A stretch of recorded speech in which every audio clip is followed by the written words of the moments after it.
What made you so involved in this effort to stop bullying?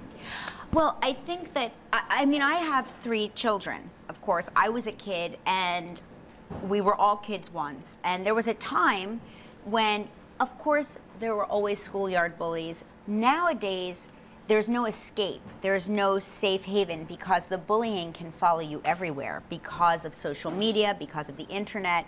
And these are great tools, these are great things that bring us together, but it also alienates, isolates, and can rip people apart. So this is a way to remind people that it's good to be kind. It's good to treat each other with kindness and to stand up for one another. And I think for me, just being a kid and having kids, seeing the difference and how there is no real escape from it is what got me involved. I remember one of the kids that was on the bus would do things to me that would hurt, physically that would hurt. And I was so relieved if he was out sick that day. Mm-hmm. I just, today will be a good day at school.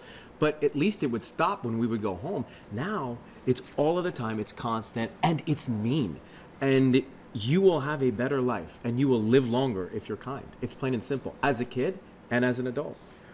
You use these words, ugly, fat, stupid, dweeb, and useless in the spot. Mm-hmm.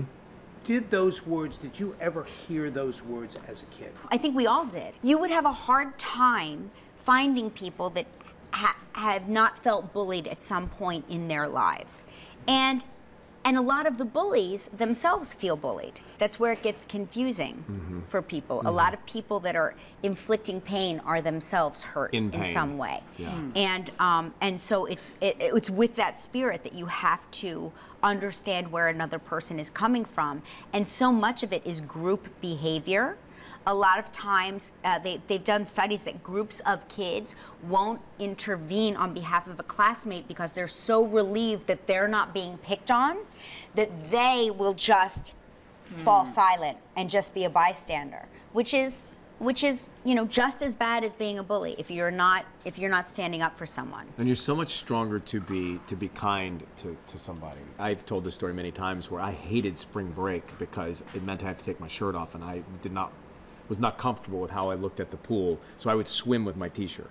So I did hear things like that, and it did affect me, and I remember it to this day. I mean, it stays with you for a lifetime. Stays with you forever. But I think it's important for young people, and I think even as we grow up to be adults and go to work, to treat everybody, no matter what job they do, with kindness. My kids' school did something that's now going to seem archaic, because back then they didn't have social media. But my kids' school, when they were young, did this experiment where they took a piece of paper and they passed it around the classroom, and they asked each child to either fold it up, and you fold it up and say something mean to it. So just tell it it's ugly, tell it it's fat, tell it it's stupid. And each kid went around the room with the piece of paper, folding it, creasing it, and saying mean things to the piece of paper. And they said, now try to smooth it out. Tell the paper that you're sorry, right? Too late. And what they're saying is you can apologize, but it leaves a lasting mark. It leaves like this indelible mark on a person. That's true.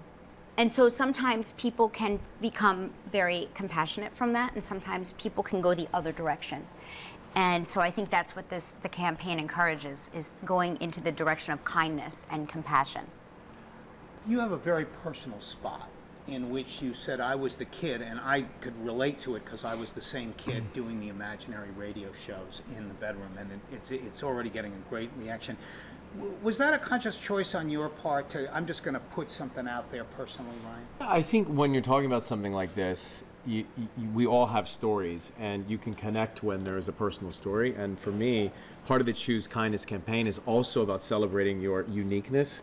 And I was just dorky. Instead of playing in the creek or riding my bike all the time, I would lock myself in my bedroom with a microphone from Radio Shack and make tapes as if I was on the radio, and people thought that was the strangest thing in the world at 9 years old. But I got a job later in radio, so right. I think you should celebrate being a little different. Yeah. What responsibility does a cool kid have So you see good in this campaign, you see a lot of people like me, I'll just own it, Yeah. who was not cool. Right. But what responsibility do the cool kids have?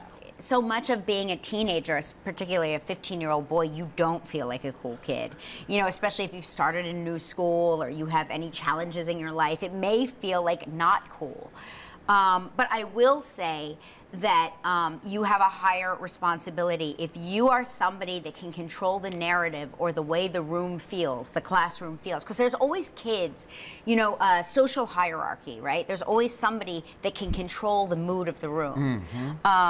And if you are that person and you can control the mood of the room, I think you have a higher obligation and a higher responsibility, even if you are 15 and even if you are dealing with all of the same stuff as everybody else. You have an obligation to show everybody what kindness is and to treat maybe the social outcast in the class like a special person, like a person of prominence in the room. And I think it would make the person feel good, and it would make you, the popular or cool kid, feel good, and it would make the whole classroom operate in a more positive way. Great way to end. Anything to add to that? I would just say being kind is cool. So if you want to Yeah. be cool, be kind.